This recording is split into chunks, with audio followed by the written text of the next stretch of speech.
ascenso y caída de Rusia.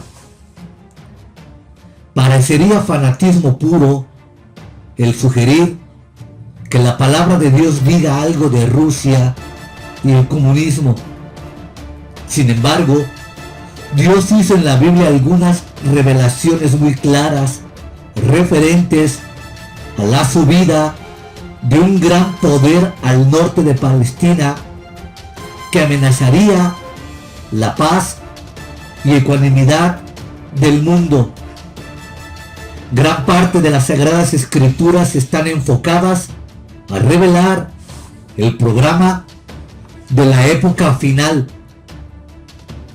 Y uno de los grandes poderes de los últimos días es que por las Sagradas Escrituras conocemos cómo se manifestará el Rey del Norte. El poder mundial será dividido en 4 grandes secciones antes del regreso del Señor a la tierra. Estos poderes tienen nombres que los relacionan con la pequeña tierra de Palestina, ya que Palestina es el eje de todas las escrituras proféticas. Hay, en primer lugar, un poder al que conocemos por el Rey del Norte, debido a que sus dominios recaen al norte de Palestina. Hay otro poder conocido como el Rey del Sur, porque sus dominios están al sur de Palestina. Hay también el Rey del Oeste, la cabeza de los Estados Federados de Europa. Y, finalmente, el Rey del Este, una coalición de poderes asiáticos u orientales más allá del río Éufrates. Hoy vamos a dirigir nuestra atención únicamente a uno de ellos, mientras estudiamos la subida y caída de Rusia. Los 2 capítulos que nos vienen inmediatamente al pensamiento son los que se hallan en la profecía de Ezequiel, capítulos 38 y capítulos 39. En Ezequiel hallamos una gran profecía referente al regreso a la tierra de Palestina del pueblo de Israel. Cuando Ezequiel estaba profetizando, los hijos de Israel se hallaban en cautividad en Babilonia. Habían renegado de Yahvé, el verdadero Dios de Israel, y sufrían el juicio de Dios a causa de su pecado y su idolatría. Dios envió al profeta Ezequiel a su oprimido y al caído pueblo para recordarle que Dios tenía un propósito con ellos. Había hecho a Abraham la promesa de dar a los judíos la tierra de Palestina, y a David, a Israel, darlo como rey para siempre. Dios dijo en los versículos 7 y 8 del capítulo 36: yo he alzado mi mano, he jurado que las naciones que están a vuestro alrededor han de llevar su afrenta, mas vosotros, oh montes de Israel, daréis vuestras ramas y llevaréis vuestro fruto para mi pueblo Israel. Y en el versículo 10: y haré multiplicar sobre vosotros hombres a toda la casa de Israel, toda ella, y las ciudades serán habitadas y edificadas las ruinas. La tierra desolada de Judea y la destruida Jerusalén serán de nuevo ocupadas, y la ciudad reconstruida como testimonio a los gentiles que les rodean. En este mismo capítulo, más adelante, Dios dice: derramaré mi ira sobre ellos por la sangre que derramaron sobre la tierra, porque con sus ídolos la contaminaron. Les esparcí por las naciones y fueron dispersados por las tierras. En lugar de ofrecer sacrificios de sangre al verdadero Dios, como lo estipulaba la ley, el pueblo de Israel se había dedicado a ofrecer sacrificios humanos a las deidades paganas. No le quedaba a Dios más solución que castigar a la nación. Y en los versículos 24 al 27 leemos: y yo os tomaré de las naciones, os recogeré de toda la tierra y os traeré a vuestro país. Esparciré sobre vosotros agua limpia y seréis limpiados de todas vuestras inmundicias y de todos vuestros ídolos os limpiaré. Os daré un corazón nuevo y pondré espíritu nuevo dentro de vosotros y quitaré de vuestra carne el corazón de piedra y os daré un corazón de carne y pondré dentro de vosotros mi espíritu y haré que andes de mis estatutos y guarden mis preceptos y los pongan por obra. Esta fue la reconfortadora esperanza que fue dada a la dispersada y castigada nación de Israel. Habían sido castigados a causa de sus pecados. Dios los esparció por las naciones y las naciones judías los sometieron bajo su mandato. Los oprimieron y destruyeron su tierra y su ciudad capital, Jerusalén. Pero está llegando la hora en que Dios les dará una limpieza espiritual y volverán sus corazones a Él. Él lavará para siempre sus pecados e iniquidades y no recordará más sus transgresiones. Ellos serán su pueblo y Él será su Dios. Naturalmente, surgía la pregunta: ¿cómo efectuará Dios este milagro y hará regresar con fe a la tierra de Palestina al pueblo de Israel? ¿Cómo va a convertir al pueblo? ¿De qué forma va a eliminar sus pecados? ¿Cómo va a erigir un reinado para reinar sobre ellos? ¿De qué forma va a eliminar a todos los enemigos que los han perseguido? Por eso el profeta empieza en el capítulo 37 a decirnos algo del programa escatológico de Dios, que permitirá ver a Israel restablecido en su tierra, bajo su propio rey, reunidos juntos alrededor de este gran templo milenario para rogar y dar gracias al Dios vivo que les ha traído tan maravillosamente. En los capítulos 37 al 39 se encuentra la clave de toda gran profecía, pues en ellos se revelan los métodos mediante los cuales Dios llevaría al pueblo de Israel de la incredulidad a la fe. Con el fin de revelar algo del programa de Dios, Dios colocó al profeta Ezequiel frente a un gran valle. Era una vista sobrecogedora, ya que en lugar de un valle de verde hierba y campos fructíferos, vio un valle lleno de huesos. La intención no era apelar al sentido estético del profeta, porque miró a los huesos y vio que estaban secos, agostados y blanqueados. El proceso de la muerte había hecho su labor y no había vida en ellos. Entonces Dios les preguntó: ¿pueden revivir esos huesos? La respuesta natural hubiese sido: naturalmente que no. La vida se fue. Esos huesos blanqueados son evidencia de una vida anterior que ya no existe. Sin embargo, el profeta dijo: Señor, tú lo sabes. Es lo mismo que decir: Señor, si esos huesos llegan a vivir, no será por obra de un profeta, sino únicamente por obra de Dios.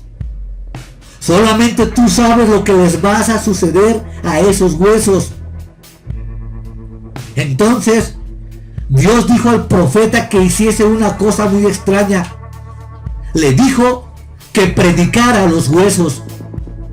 Fue el más extraño sermón que jamás haya sido explicado a la más extraña congregación en la historia de la predicación.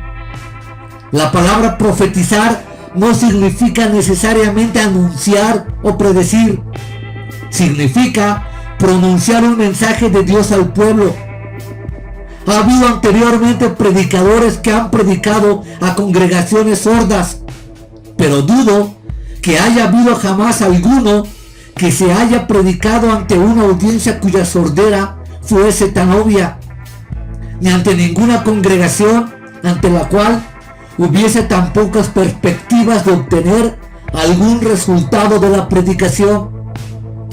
La orden de Dios fue: profetiza sobre estos huesos y diles: huesos secos, oíd la palabra de Yahvé. ¿Cómo podían los huesos secos oír las palabras de Yahvé? Humanamente hablando, esto era imposible, pero nuestro Dios es un Dios de milagros, y Él puede dar a un hueso oído para oír, y puede dar a quien está espiritualmente muerto la capacidad de oír un mensaje transformador. Por tanto, Ezequiel predicó a estos huesos: he aquí, yo hago entrar espíritu en vosotros y viviréis, y pondré tendones sobre vosotros y haré subir sobre vosotros carne, y pondré en vosotros espíritu y viviréis, y sabréis que yo soy Yahvé de las huestes celestiales. Proclamo que Dios iba a realizar su labor para que estos huesos secos, sin vida, vivieran de nuevo. Se trataba de la inversión del proceso de muerte y corrupción, con perfecta obediencia a la palabra de Dios. Ezequiel dice: profeticé pues como me fue mandado. Como resultado de ello, hubo un ruido y un temblor, y los huesos comenzaron a juntarse, cada hueso con su hueso. Y miré, y he aquí tendones sobre ellos, y la carne subió, y la piel cubrió por encima de ellos, pero no había en ellos espíritu. El profeta había pronunciado un sermón capaz de agitar la tierra, pero su congregación no era diferente de la de antes. Los huesos se habían unido y estaban cubiertos por carne, pero no había vida en ellos. Aún estaban muertos. A continuación, se le ordenó al profeta que continuara profetizando. En los versículos 9 y 10 leemos: profetiza al espíritu, profetiza, hijo del hombre, y di al espíritu: así ha dicho Yahvé el Señor, ven de los cuatro vientos y sopla a estos muertos y vivirán. Y profeticé como me había sido mandado, y entró espíritu en ellos y vivieron, y estuvieron sobre sus pies un ejército grande en extremo. Hubo una transformación tal cual nunca había sido experimentada. Lo que había estado físicamente muerto estaba físicamente vivo, y el profeta miró sobre aquel vasto ejército de los que habían estado muertos y habían sido traídos a la vida. ¿Qué significa todo esto? Algunos interpretan esto como una promesa de resurrección del cuerpo físico, así como aquellos cuerpos físicos que se habían corrompido vivieron de nuevo. Tal es la promesa de Dios de la resurrección física. Sin embargo, una explicación más amplia y más literal explica lo siguiente. En el versículo 11, Dios explica al profeta lo que esto significa. Él dice: todos estos huesos son la casa de Israel. El pueblo de Israel ha estado fuera de su tierra. Habían sido enterrados entre las naciones gentiles. Estaban, en cierto sentido, en la sepultura. Estaban desprovistos de una vida espiritual y de vida nacional. Esto se ve claramente antes de la Segunda Guerra Mundial. Pero Dios prometió que Él traería de nuevo a la existencia al pueblo de Israel, ya que aquellos huesos representaban la totalidad de la casa de Israel. Mas, ¿qué dice el pueblo de Israel en los momentos de la profecía de Ezequiel? Nuestros huesos se secaron y pereció nuestra esperanza. Somos del todo destruidos.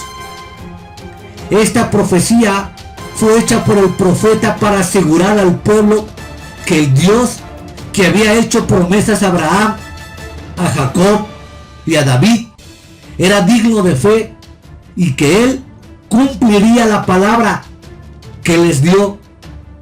En los versículos 12 y 3, Dios dijo: yo abro vuestros sepulcros, pueblo mío, y os hará subir de vuestras sepulturas, y os traeré a la tierra de Israel, y sabrán que yo soy Yahvé cuando abra vuestros sepulcros. En el versículo 21, de nuevo, se nos da la explicación, y les dirás: así ha dicho Yahvé el Señor, he aquí, yo tomo a los hijos de Israel de entre las naciones a los cuales fueron, y los recogeré de todas partes, y los traeré a su tierra.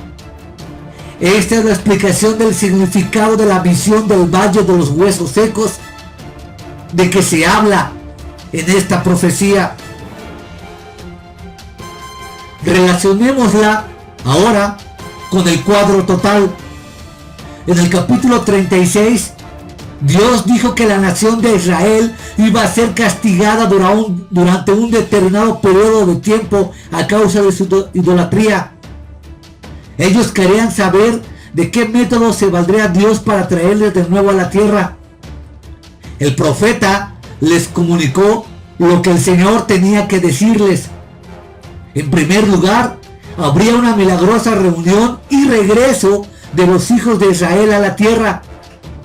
Dios realizaría una obra especial para llevar de sus tumbas de nuevo a su propia tierra a un pueblo desparramado y enterrado entre las naciones gentiles.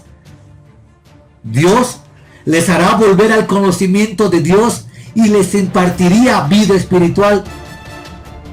Desde aquí continuamos al capítulo 38 para estudiar un acontecimiento que va a ser usado por Dios para hacer que le conozca un pueblo que está físicamente vivo pero espiritualmente muerto. El pueblo de Israel puede ser descrito según se indica el versículo 8 del capítulo 37. El pueblo está regresando a su tierra. Creemos que hemos oído, como el profeta los oyó, los primeros ruidos y sacudidas de algunos de aquellos huesos.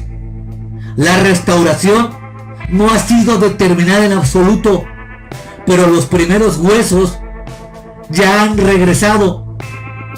Pero, ¿cuál es su estado? No hay espíritu en ellos. Están sin vida espiritual. ¿Qué sucederá que haga volver a este pueblo a su Dios, Yahvé, y los lleve al Salvador para que reciban vida espiritual? Y Dios pueda darles vida política como Jesucristo cuando vuelva a reinar. Dios hará una labor milagrosa que abrirá los ojos ciegos tanto de los gentiles como de los judíos para convencerles de que Dios es solamente un Dios soberano y que hace lo que Él quiere en los cielos, en la tierra y debajo de la tierra. Al principio del capítulo 38, el profeta subraya para nosotros los métodos que Dios usará para llevar de nuevo a Él, a su pueblo.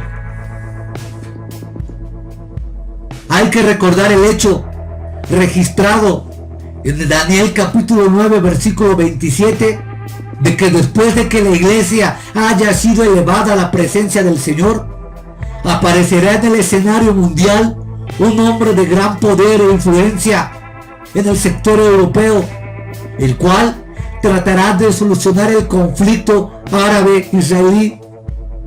Hará un pacto con los judíos para garantizarles su derecho a ocupar la tierra de Palestina. Hará con Israel un pacto por 7 años. Al principio del capítulo 38 de Ezequiel, Israel ha obtenido este pacto que les ha sido dado por la cabeza de los Estados Federados de Europa, y tiene la confianza de que los poderes europeos le protegerán de cualquier agresor o invasor del exterior. Se dan cuenta de que hay un gran poder al norte, agazapado, listo para asaltar, pero permanecen seguros en la confianza de que sus derechos sobre Palestina están garantizados tanto por la ONU, por los Estados Unidos de Norteamérica, así como por los Estados Federados de Europa.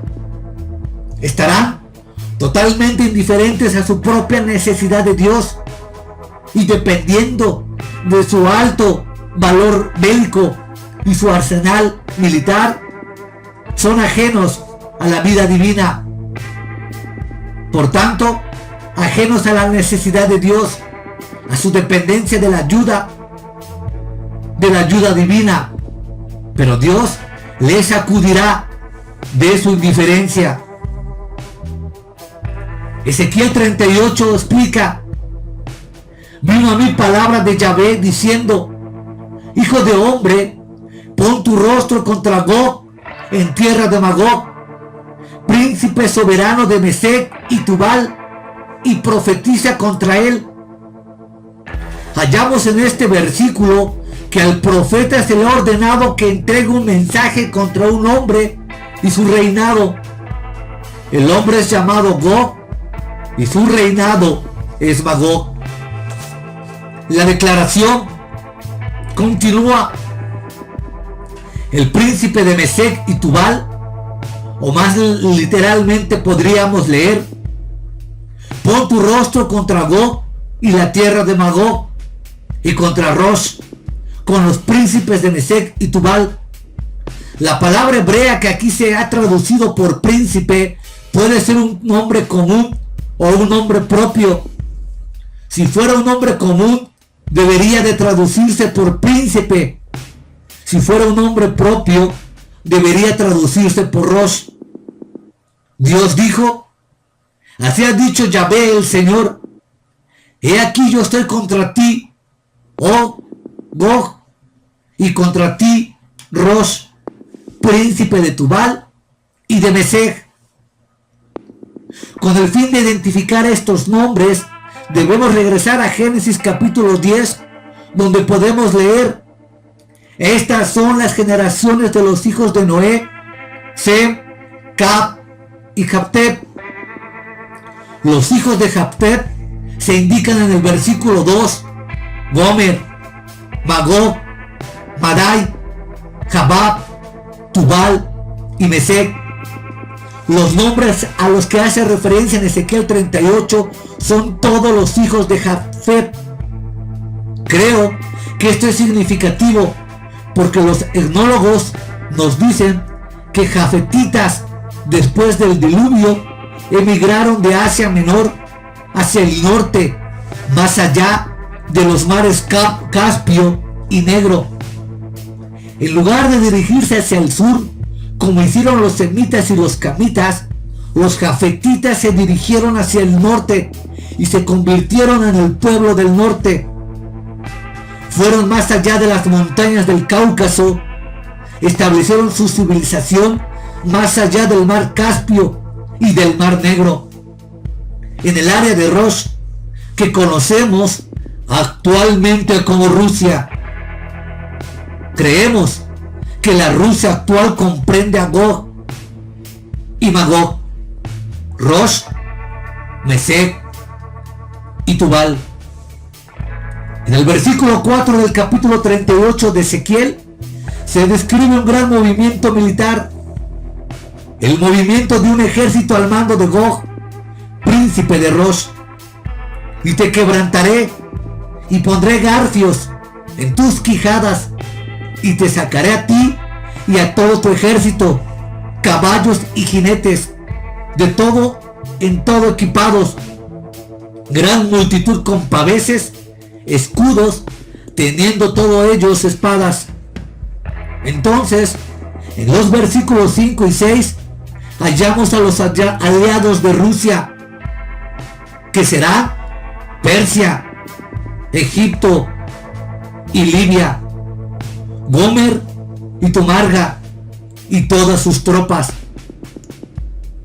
No tenemos dificultades en identificar a Persia, porque su nombre ha perdurado hasta el presente en el área sitiada al sur y al este de Palestina. Los nombres de Etiopía y Libia se usan en el Antiguo Testamento en dos sentidos diferentes. Había unas naciones en África conocidas como Etiopía y Libia, y sus nombres han continuado siendo los mismos. Pero también unos países conocidos como Etiopía y Libia, junto a Persia. Cuando Moisés tuvo que huir de Egipto por haber matado a un egipcio, se dirigió al desierto y contrajo matrimonio con un etíope. No fue hacia el sur, a la Etiopía africana, sino a la Etiopía de la península arábiga, y allí se casó con una etíope que era semita. Se entiende que cuando Ezequiel habla de Persia, Etiopía y Libia, se refiere a todos los estados árabes, incluyendo el gran posicionamiento global de Irán debido a su arsenal bélico y atómico que está construyendo. Además, nos indica en el versículo 6 que habrá muchos pueblos contigo. Aquí se refiere a todos los países árabes y a la Liga Islámica. También se entiende que cuando Rusia esté dispuesto a atacar a Palestina, tendrá como aliados a los estados árabes de todo el cercano oriente. Esto sugiere que la influencia de Occidente disminuirá en el cercano oriente, y entre los árabes y el poder y la influencia de Rusia aumentará hasta que los estados árabes están en el campo comunista. Cuando el cabeza de los Estados Federados de Europa respalde las reclamaciones de los judíos sobre Palestina y les garantice sus derechos a la tierra de Palestina, los estados árabes se volverán hacia el norte y se meterán de lleno en este campo. Leemos en el versículo 7: prepárate y apercíbete tú y toda tu multitud que se ha reunido a ti, y sé tú su guarda, o como mejor sea traducido, sea un jefe para ellos. Así pues, en la última parte del versículo 7 vemos que Rusia se convertirá en la cabeza de una coalición de estados que incluirá a su esfera a los estados árabes del cercano oriente. Por eso vemos cómo el pueblo de Irán y el reciente pueblo de Siria han pedido apoyo y protección militar al pueblo de Rusia. Vladimir Putin ha declarado ante las Naciones Unidas que defenderá militarmente al pueblo de Siria en contra de cualquier invasión, tanto de los Estados Unidos de Norteamérica como de cualquier otra potencia aliada de la OTAN. Vemos cómo literalmente se empieza a cumplir esta profecía, que debería de ponernos en un sentido de alarma y verificar cómo de una o de otra manera la palabra de Dios va prevaleciendo siempre, aún ante la incredulidad. Es de especial significado atender los hechos paulatinos que se están enfrentando hoy en los días actuales. En el versículo 8 se nos indica algo del movimiento del ejército del norte cuando llega a la tierra de Palestina. De aquí a muchos días serás visitado. Al cabo de años vendrás a la tierra salvada de la espada. Al cabo de los años, se refiere al periodo que conocemos como la gran tribulación.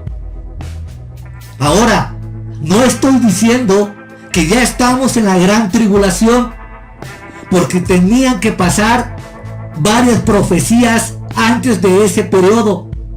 Pero sí estoy diciendo que lo narrado en el capítulo 24 del Evangelio de Mateo, por las palabras de nuestro Señor, se están cumpliendo, y que la carrera del anticristo cada vez más se acerca, de tal forma que los primeros balbuceos y las primeras líneas de la profecía sí se están cumpliendo. Reitero, no estoy diciendo que ya estemos en la época de la gran tribulación, pero es importante señalar el acontecimiento que debe suceder en estos tiempos. En la profecía del Antiguo Testamento, al cabo de los años, se refiere al periodo de tiempo junto antes de que regrese Jesucristo y que regrese a la tierra para reinar. En al cabo de los años, Israel volverá a la tierra, es decir, a la tierra de Palestina, porque el cabeza de los países europeos habrá devuelto Palestina a los judíos, como sucedió después de la Segunda Guerra Mundial. Examinemos ahora el versículo 11. Y dirás: sube contra una tierra indefensa. Gog habla a todos sus aliados y sugiere dirigirse a la tierra de Palestina, que no tiene protección. Aquí también hay que recordar el presente tratado que hicieron los Estados Unidos de América con Irán, a fin de que prosiga con sus investigaciones nucleares para crear la bomba atómica. Estados Unidos le está dando la espalda total y literalmente al pueblo de Israel. Por eso la tierra quedará indefensa. Así se dice: iré contra gentes tranquilas que habitan confiadamente. Pero, ¿por qué están tranquilas? Porque confían en que su pacto con los Estados Unidos de Norteamérica y con los Estados Federados de Europa garantiza su seguridad. Según el versículo 12, se dirigirán contra Palestina para arrebatar despojos y tomar botín. Rusia deseará la riqueza natural de Palestina y se dirigirá desde el norte contra Palestina para tomar posesión de toda aquella tierra y aquella gran riqueza mineral y recursos más naturales que se encuentran allí. ¿Cómo va a afectar esto al mundo no comunista? En el versículo 13 se nos facilita palabras inquietantes. Aquellos que no estén en el campo de Gog verán cómo Gog penetra en la tierra de Palestina para tomar sus riquezas. Sabá y Dedán y los mercaderes de Tarsis, es decir, el poder de Occidente o los Estados Federados de Europa, quedarán trastornados cuando Rusia ocupe Palestina. Estas naciones, con sus jóvenes leones, es decir, sus aliados, dirán a Gog: ¿has venido a arrebatar despojos? ¿Has reunido tu multitud para tomar botín, para quitar plata y oro, para tomar ganados y posesiones, para tomar grandes despojos? La objeción por parte de los poderes del oeste no tendrán significado alguno, ya que leemos en el versículo 16: y subirás contra mi pueblo Israel como nublado para cubrir la tierra.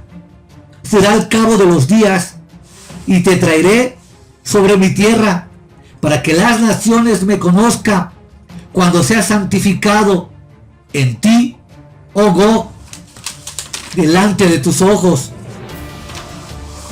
Cuando Rusia empiece a atacar a Palestina, los poderes del oeste parecerán demasiado débiles para impedirlo. Parece como si Rusia fuera un poder absoluto, un imperio invencible. Aquí hay que ver en este video las enormes armas que ha fabricado la Unión Soviética.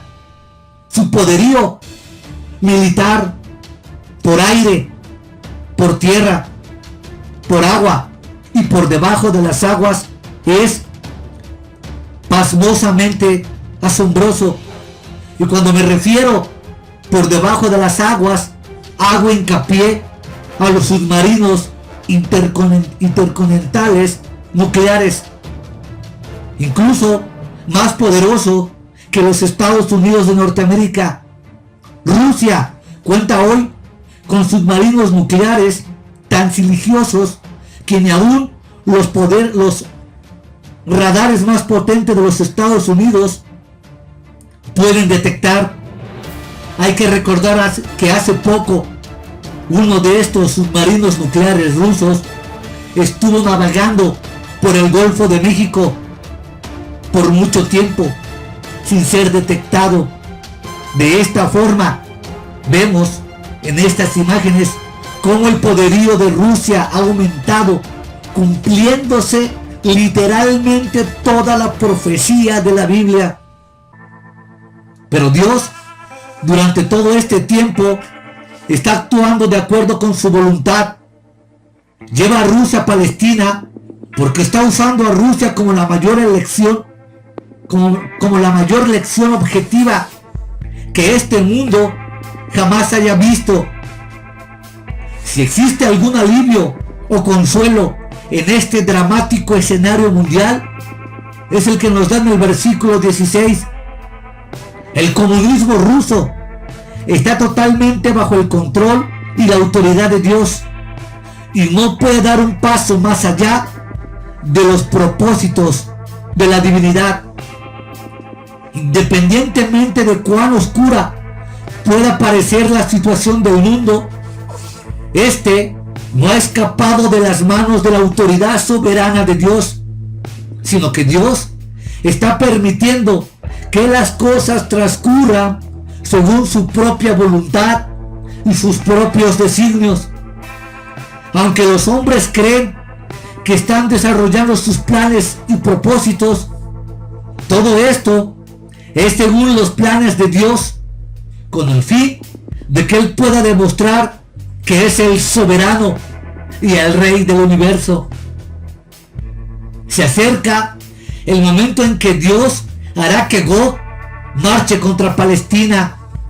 Cuando las fuerzas rusas entran en Palestina, superando las objeciones del oeste, cubrirán la tierra como un nublado, llevarán muerte, desolación y derramamiento de sangre, robarán, saquearán y despojarán esta tierra que ha permanecido tranquila y segura.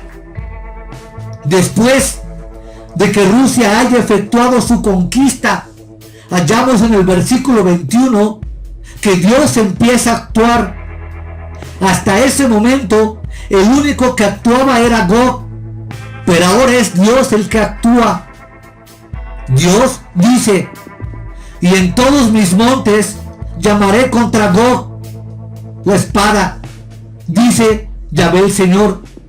La espada de cada cual será contra su hermano, y yo litigaré contra él con pestilencia y con sangre, y haré llover sobre él, sobre sus tropas y sobre los muchos pueblos que están con él, impetuosa lluvia y piedras de granizo, fuego y azufre.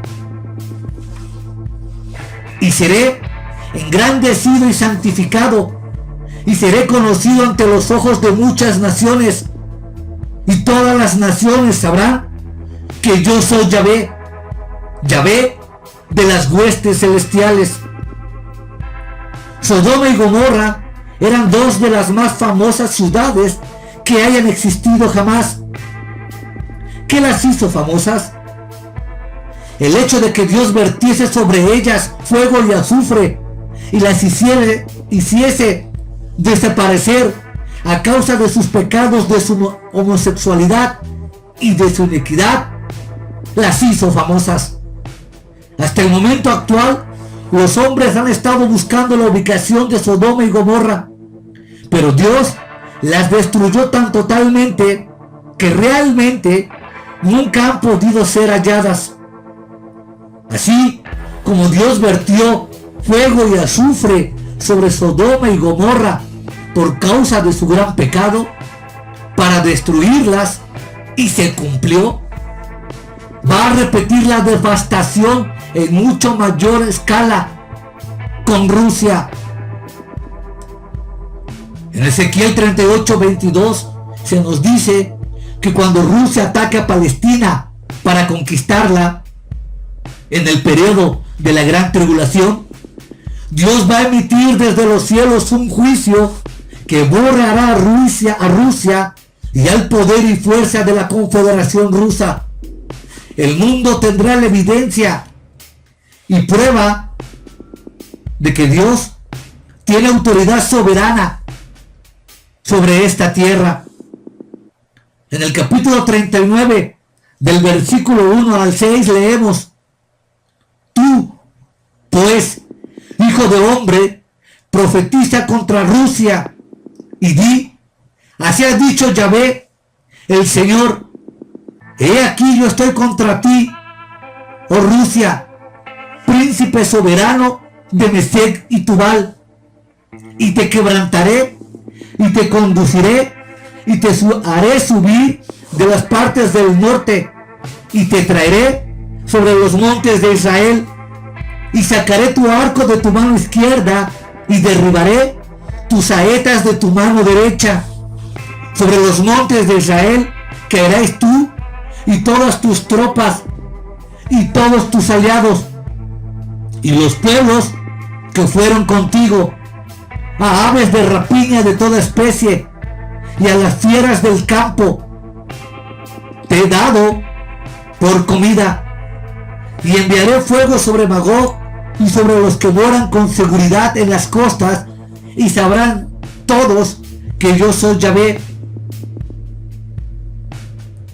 Este último versículo sugiere que este juicio no caerá solamente sobre el ejército invasor, sino también en los cuarteles generales de este poder y sobre todos los que hayan apoyado este movimiento, millones multiplicados, porque serán eliminados en un momento. ¿Por qué lo hará Dios? Es el juicio divino contra el comunismo ateo e impío. Dios demostrará que ningún hombre puede repudiarle y subsistir, a pesar de que Mikhail Gorbachev hizo un gran movimiento de apertura con su perestroika y el comunismo se abrió al evangelio y muchos creyeron en el Señor Jesucristo y en las Escrituras. La gran mayoría del pueblo ruso permaneció impío. Al alcance de este vasto juicio queda descrito en el versículo 9: los israelitas necesitarán 7 años para recoger los restos y deshacerse de ellos. De acuerdo con los versículos 11 y 12, la muerte física será tan extensa que se necesitará 7 meses para enterrar a los muertos, y los que intentan ir del sur de Palestina hacia el norte tendrán que viajar tapándose las narices a causa de la corrupción producida por la acción de Dios para destruir al mayor enemigo de Dios que el mundo jamás haya conocido. Y surge la pregunta: ¿cuándo sucederá esto? En Apocalipsis 13 tenemos la descripción del que conocemos como la cabeza de los Estados Federados de Europa.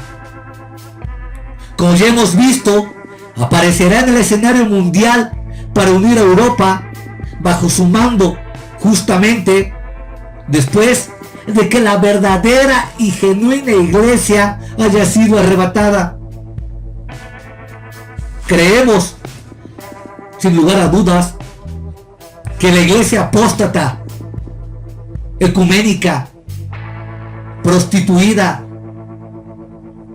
va a enfrentar el periodo de la gran tribulación.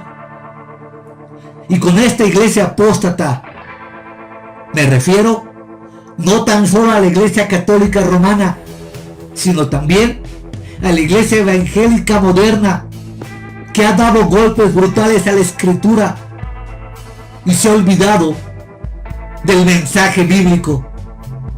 Así, habría que distinguir en este breve paréntesis la verdadera iglesia cristiana con la falsa iglesia cristiana moderna que hoy popula en todo el mundo. Esta cabeza de los Estados Federados de Europa hará su pacto con la nación de Israel al principio de la gran tribulación. Se proclamará como príncipe de la paz y garantizará paz a Israel durante los primeros años de la tribulación. En Apocalipsis 13:7 tenemos un acontecimiento que sucederá 3 años y medio después de que hayamos sido elevados para hallar al Señor Jesucristo cuando venga a la tierra para reinar. En este momento, a esta cabeza de los Estados Federados de Europa se le da autoridad sobre toda tribu, pueblo, lengua y nación, y le adoraron todos los moradores de la tierra. ¿Cómo puede este hombre obtener poder y autoridad mundial? Solamente hay una explicación. Los que hubieran podido refutar sus derechos al mandato mundial han sido ya arrebatados. Esto sugiere la secuencia de acontecimientos siguientes. Después de que el cabeza de los Estados Federados de Europa de la tierra de Palestina, Israel, Rusia, va a desear esta tierra, pero probablemente no durará 3 años. Entonces, en el medio de la tribulación, Palestina será invadida por Rusia y sus aliados. En este momento, en medio del periodo de la tribulación, que Dios borrará a Rusia y al comunismo ruso conjuntamente con todos sus aliados. Entonces, los Estados Federados de Europa podrán ocupar el vacío producido por la desaparición de Rusia y gobernarán sobre la tierra. Entonces podrá ser un gobierno único, una religión única, un dictador único, sin la competencia del rey del norte o Rusia. Por eso, Rusia no participará en la gran batalla de Armagedón. Después de estos pasajes de la palabra de Dios, se deduce que el comunismo ruso se va a incrementar, pero no alcanzará a dominar la esfera de influencia occidental. Habrá un constante forcejeo entre estas dos grandes potencias hasta que el comunismo ruso se sienta lo suficientemente fuerte para atacar a Palestina y empezar otra gran guerra mundial, una conflagración mundial en la confianza de que se puede ganar.